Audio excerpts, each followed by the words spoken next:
and you got a young nigga. Now, I want to tell everybody who's saying Pooh Shiesty crashed out. No, nigga. When you a G nigga, you don't give a damn about going to jail.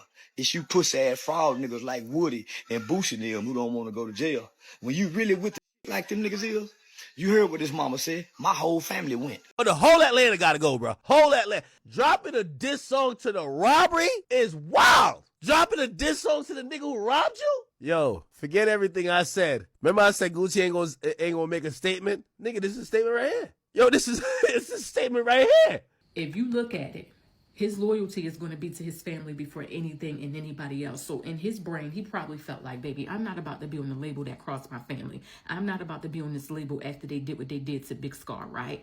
I don't know. We don't know. Like I said, there's just so much to unravel. I feel like it's way more to this story than we've seen. The worst part of it all is the fact that his daddy, instead of speaking into him, pouring into him, talking some sense into his little ass, you was out there with him. $25 million. That's the number people say Gucci Mane pulled in off one artist, while that same artist sat in a federal cell and didn't see a single dollar. And when Pooh Shiesty's mom reached out, just asking for some kind of help, even basic support, she got ignored like she didn't matter at all. That's when things started looking real shady. Then, Pooh comes home after 3 years, ready to take back his spot and get what he earned. He sits down face to face and asks straight up, "Where is my money?" And Gucci tells him, "I'm broke right now." Broke? The head of 1017, a whole label making money off his name, claiming he's broke, it doesn't sit right at all. In the streets, playing with someone's money is serious. That kind of move can turn ugly fast, and Pooh wasn't trying to hear excuses anymore. He thought his deal was finished after doing his time, but nobody broke down the fine print to him. When you go to prison, your contract doesn't end, it freezes. Meanwhile, the label keeps collecting every stream, every royalty, every check, and you get nothing while you're locked up. Pooh Shiesty, 3 years in federal prison while Gucci Mane kept cashing check after check. So when Pooh stepped out and asked for his share, all he got back was excuses. That's when he switched up the approach. He set up a meeting with Gucci in Dallas, Texas, and what went down in that studio on January 10th, 2026 is now one of the wildest stories in hip-hop. And if the feds push this all the way, it could cost him everything. Daddy, son, I thought those are the options when you from the streets, nigga.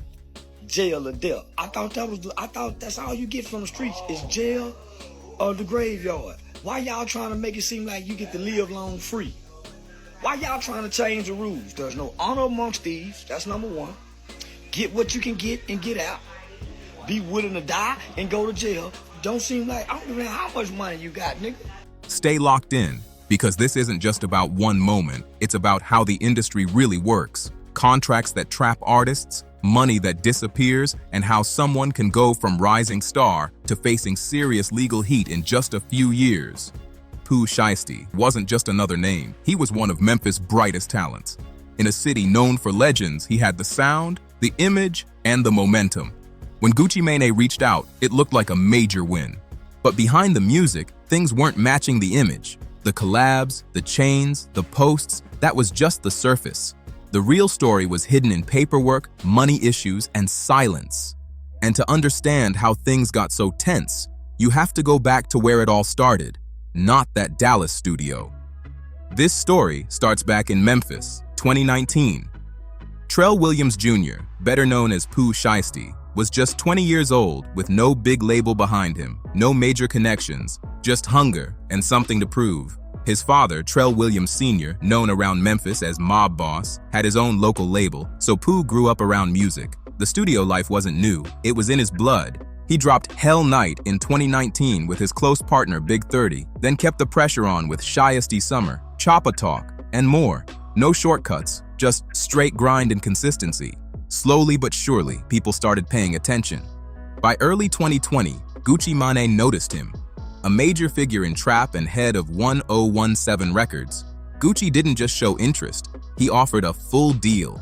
Through 1017 and Atlantic Records, Pooh now had access to major marketing, global reach, and real industry power. For a young artist moving independently, this looked like a huge break. Pooh even said, "I don't know who else I would go to. It just made perfect sense." And at the time, it really did. Now, another question, and the biggest question, how brutal was that daggone contract that you gave your life up for? Because you're probably going to be in there for the rest of your life at this point, right?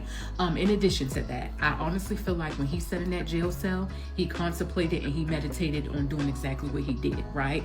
I feel like the situation that we seen was probably revenge for his cousin Big Scar. I think a lot of people forgot about that situation, right?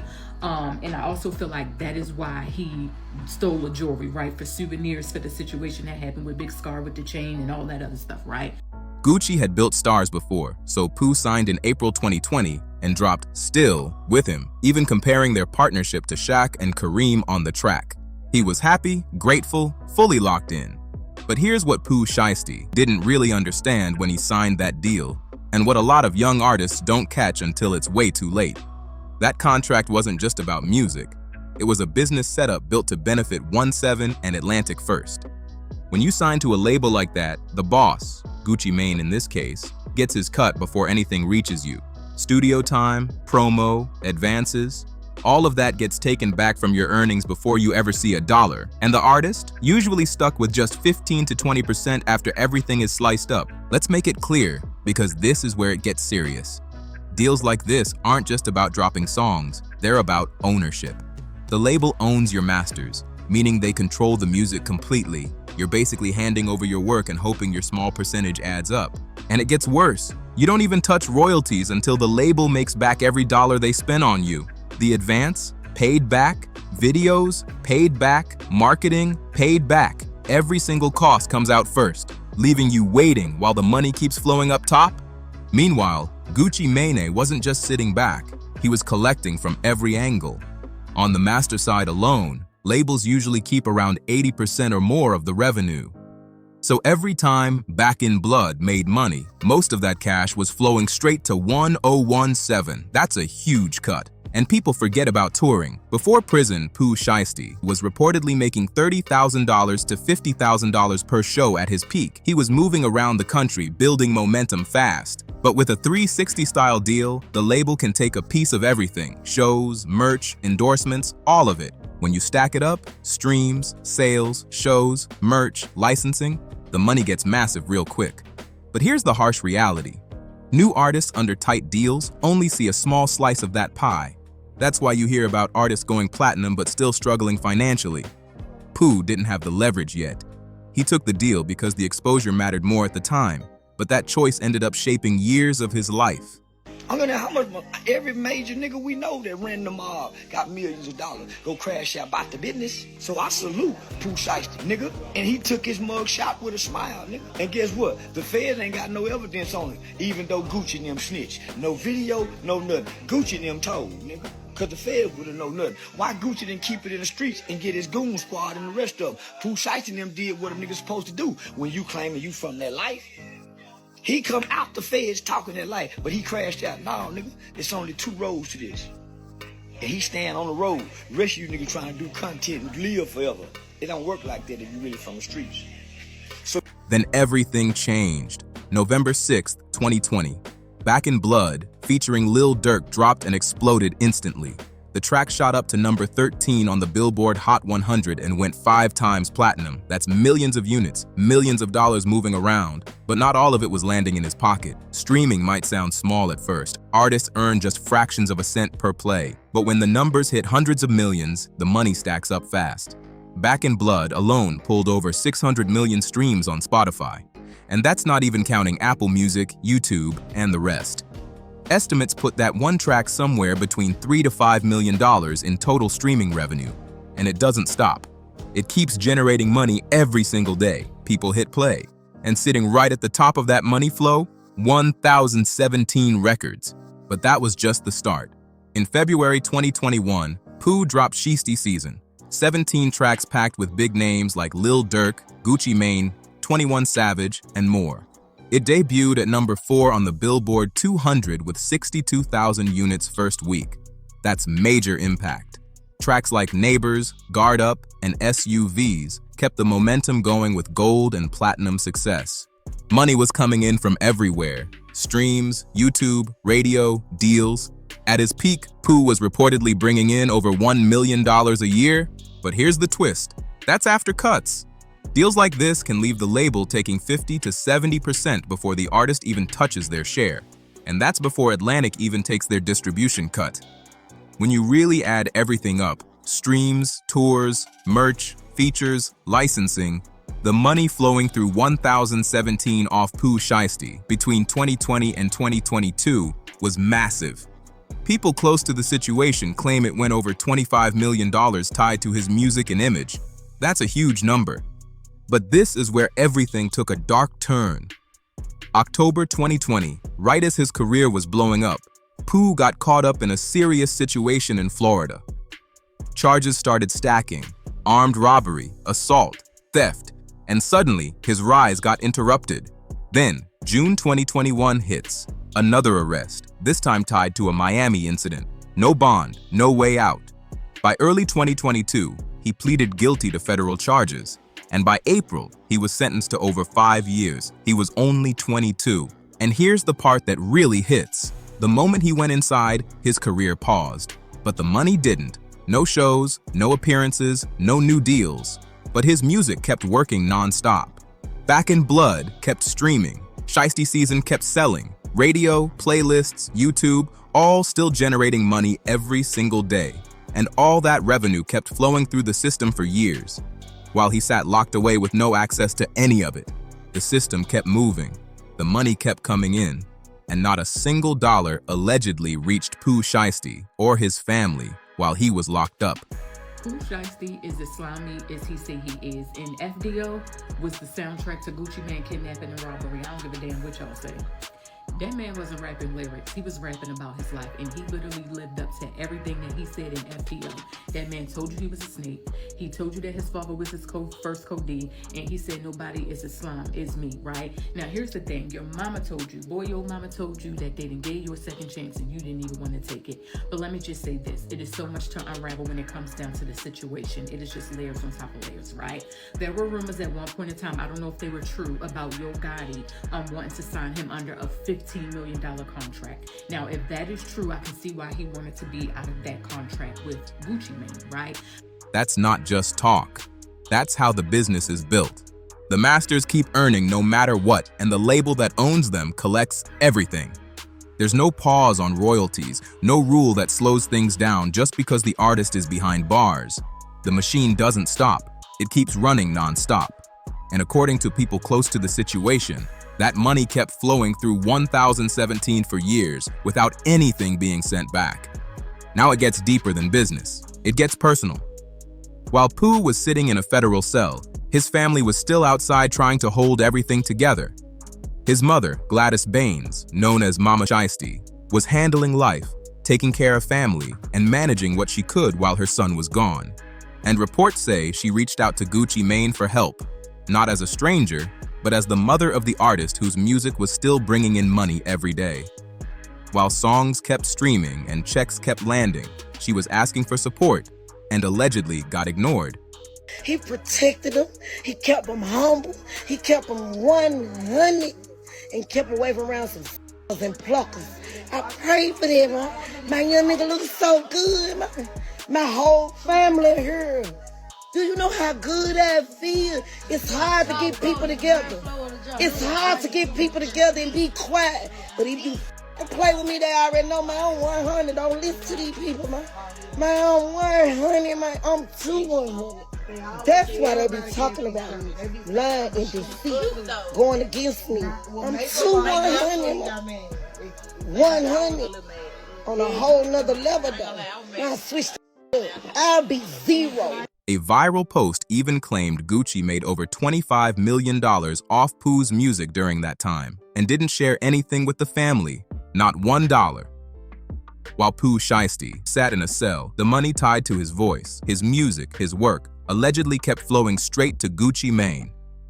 Then, October 2025, he finally comes home after about 3 years, and he's got one thing on his mind besides music: getting what he feels he's owed. Look at what he stepped back into.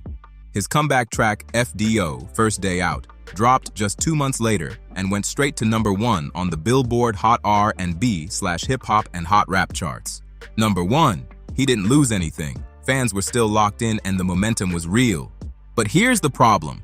He was still tied to that 2020 contract, the one he signed before the fame, before the hits, before the leverage. Now, he's a proven star, stuck in a deal built for a beginner. Then, things got even more intense.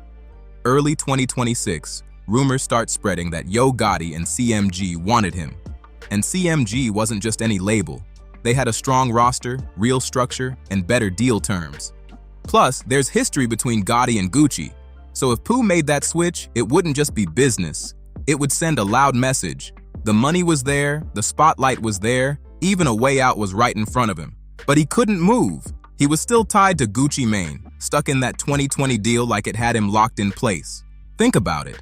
#1 record, new offers coming in, the whole industry watching his next move. But that contract wouldn't let him go.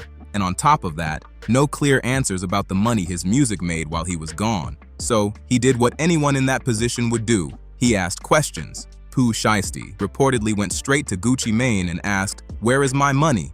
He wanted answers, real numbers, real accountability. And the response he allegedly got? "I'm broke right now." Broke? Coming from the head of a label that had been collecting off his music for years? That didn't sit right at all. Where he comes from, money isn't something you play around with. Telling someone you're broke after benefiting from their work hits different. It sends a message. And there was something else bothering him. He believed that after serving over 3 years, his contract would be done, that doing that time would count for something. But that's not how those deals work. That's not how the music industry works. When an artist goes to prison, the contract doesn't end. It just pauses. The album deadlines stop, but the label's right to collect money never does. That keeps going the whole time. So when Pooh Shiesty walked out in October 2025, he was still locked into that same deal. Still tied to 1017, still under Gucci Mane, still stuck with the same split that gave the label most of the money. He was free from prison, but not free from the contract, and every day after that mattered. Every missed move, every delay, that's money and momentum slipping away. Meanwhile, his past music kept earning, but not for him the way he expected. That pressure kept building. Thinking about those years inside while his songs kept generating money, it stayed on his mind. So by January 10th, 2026, in Dallas, Texas, he set up a meeting. He reached out to Gucci Mane and others, calling it a business sit-down about his contract. But according to federal reports, that meeting wasn't just business. It was something way more serious, and investigators say it had been planned ahead of time. He made the move from Memphis to Dallas. His father, Trell Williams Sr., helped set things up, renting a 2020 Dodge Charger Hellcat and other vehicles for the trip. A whole group traveled with him, all heading to Texas with a clear purpose. Meanwhile, Gucci Mane and 2 associates, identified as MM and BP, flew in thinking this was just business, a normal meeting, nothing out of the ordinary. They walked into a studio inside an office building. But the second those doors shut, everything flipped. According to federal reports, Pooh Shiesty and several others took control of the situation fast. The exit was blocked, no one getting in or out. The room was locked down tight. Then things escalated. Pooh reportedly pulled out an AK-style firearm and aimed it at Gucci Mane, demanding he sign paperwork to release him from his contract. At first, Gucci refused, but under pressure, he eventually signed, and it didn't end there. The situation got even more intense as the others in the room were also confronted. Reports describe physical force and property being taken, including jewelry and personal items. What was supposed to be a business meeting turned into something much bigger, and now it's all part of a serious federal case. A wallet with an Apple AirTag, jewelry, watches, anything valuable in that room, it was all taken. The victims were left inside while the group walked out like nothing happened, and cameras from nearby buildings reportedly caught the vehicles leaving the scene. But here's where it gets wild. Some people involved allegedly went online and started posting the items. Rolex watches, jewelry, putting it all on social media right after a serious incident. That move turned the situation from bad to worse fast. As soon as news spread that Gucci Mane had been robbed by his own artist, the internet went crazy. Some people backed Pooh, saying if the money claims were real, this was bound to happen. Others said it was a terrible move that could ruin everything. Then another layer hit: cooperation with investigators. In the world Pooh came from, that carries heavy opinions no matter the situation. Social media lit up, old clips resurfaced, and debates went everywhere. But while the internet argued, the authorities were already moving. Evidence, footage, and online posts were being looked at closely, and this case was already building before arrests even went public. When you look at the case prosecutors built, it's serious, and the evidence stacks up fast. First, the ankle monitor. Pooh Shiesty was still on supervised release after getting out in October 2025, and that device reportedly placed him right at the Dallas location on January 10th. GPS data tracked him straight to the scene. Second, surveillance footage. Cameras nearby caught the vehicles used, and some of them were rented under his father's name. That Dodge Charger Hellcat also tied back to the family. The travel route from Memphis to Dallas was documented. Third, social media posts. Items taken from the scene were allegedly shown online, and investigators matched those exact pieces to what was reported missing. Those accounts were then linked back to people involved. Fourth, video evidence. Reports say footage exists showing the contract being signed during the incident, captured by someone inside the room. That's direct documentation investigators are looking at closely, and this isn't something small. By March 30th, 2026, a federal complaint was filed, and just days later, authorities carried out coordinated raids in both Dallas and Memphis. The FBI moved fast. Their Memphis field office raided a home in Cordova, Tennessee, reportedly tied to Pooh Shiesty. Arrests happened across multiple cities all at once. This wasn't small, it was a full operation. 9 people were charged in total, including Pooh Shiesty, his father, and Big 30, along with several others named in the case. Authorities are calling it a coordinated situation, not just a one-person move. And here's the serious part. These charges hit at the federal level. Kidnapping charges in federal court are no joke.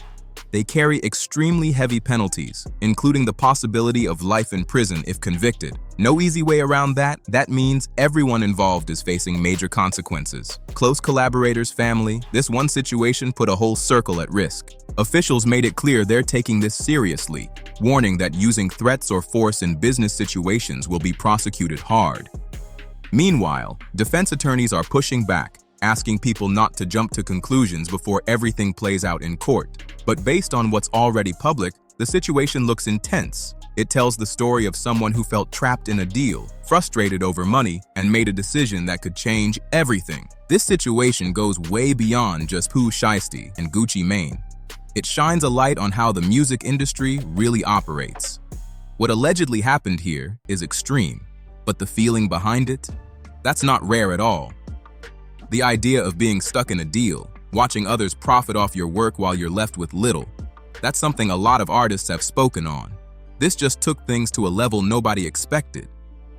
Rick Ross even spoke on it right after the news broke. He said if you signed for a small deal and now big money is involved, you renegotiate.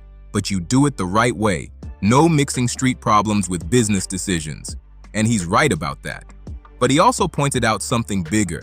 The tension around contracts and money has been building in the industry for years, and it rarely gets addressed. Think about it. Young artists come in with little guidance, take advances that seem huge at the time, not realizing every dollar gets recouped later. Meanwhile, labels continue collecting most of the revenue. Pooh created massive success, huge streams, chart-topping music, but still reportedly came home with a fraction compared to what his catalog generated overall. That's the real score behind everything. That's the math that allegedly pushed things to the edge. And now look at where it all stands. Pooh Shiesty in federal custody. His father is in custody. Big 32. The same artist who once rapped about being brought into the game is now facing the possibility of spending the rest of his life behind bars over how he tried to break free. And what makes it hit even harder? Everything was lining up for him. His comeback track FDO had just hit #1. Reports said new opportunities were on the table. He had a real path forward. That's what makes this situation so heavy. Not just the legal risks, but the timing. The music was working, the fans were there, and momentum was building again. But emotions can take over. Feeling disrespected, feeling like money was mishandled, feeling ignored when it mattered most, that can cloud judgment fast. That meeting in Dallas was supposed to fix things. Instead, it turned into a moment that changed everything. and a decision that now carries consequences he can't easily undo.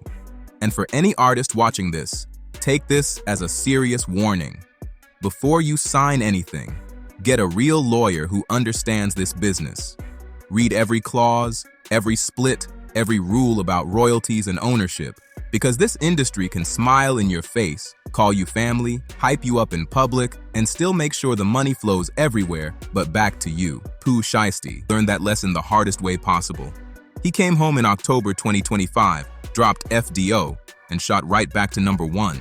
That showed the demand never left. The fans were still there, the value was still there, and the money was still moving. Every stream, every club play, every playlist spin meant real money. And that's why this story hits so hard. It's bigger than one artist, one label, or one bad decision, so now it's your turn. Was Gucci wrong in how this was handled? Or did Pooh Shiesty make a choice he has to own? Drop your thoughts in the comments, hit like, subscribe, and share this video with somebody who needs to hear this.